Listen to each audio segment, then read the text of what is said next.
வாழ்க்கையில ஒரு நாள் தோல்வி அடைந்திருக்கியா? கவலைப்படாதே. அது முடிவு இல்ல, தொடக்கம்தான். தோல்வி வந்து விட்டதால நீ தளர வேண்டாம். ஏனெனில் தோல்விதான் வெற்றியை ருசிக்க வைக்கும் முதல் ஸ்பூன். அருண் என்ற ஒரு இளைஞன் இருந்தான். அவன் கனவு ஒரு பெரிய ஓவியர் ஆகணும். ஆனா எல்லோரும் அவன நகைச்சுவையா பார்த்தாங்க. ஓவியம்ல வாழ்க்கை இருக்கா அன்னு கேக்குறாங்க. அருணின் கனவு ஓவியர் ஆகணும்.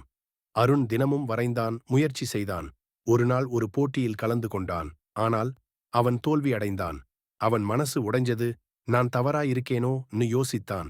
தோல்வி அவனை சோதித்தது, முடிவாக்கவில்லை. அப்போ அவன் அம்மா சொன்னாள், மகனே, தோல்வி வந்ததால நீ முடியலன்னு அர்த்தமில்லை. அது வெற்றிக்கு தயாராக்குது. தோல்வி உன்னை தள்ளாது, தள்ளி முன்னேறச் செய்யும். அந்த வார்த்தை அவன் வாழ்க்கையை மாற்றிட்டது. அவனோட முயற்சி இரட்டிப்பு ஆனது. அவனோட ஓவியம் அவனோட கனவு போல அழகாக மாறியது. மீண்டும் எழுந்தவன்தான் வெற்றியை அடைவான். ஒரு வருடம் கழித்து அதே போட்டியிலே அருண் முதல் பரிசு வென்றான். அவனோட கண்களில் கண்ணீர், ஆனா இந்த முறை சந்தோஷத்தோட. அதே மேடையில் தோல்வி அடைந்தவன் இன்று வெற்றி கொண்டாடினான். அவன் சிரித்தான், ஏனெனில் அந்த வெற்றியின் ஒவ்வொரு துளியும் அவனோட தோல்வியின் கண்ணீரால்தான் வந்தது. வெற்றி ருசிக்க தோல்வி தேவை. நினைச்சுக்கோ, தோல்வி வந்தால்தான் வெற்றி ருசிக்கும். Believe, try, win.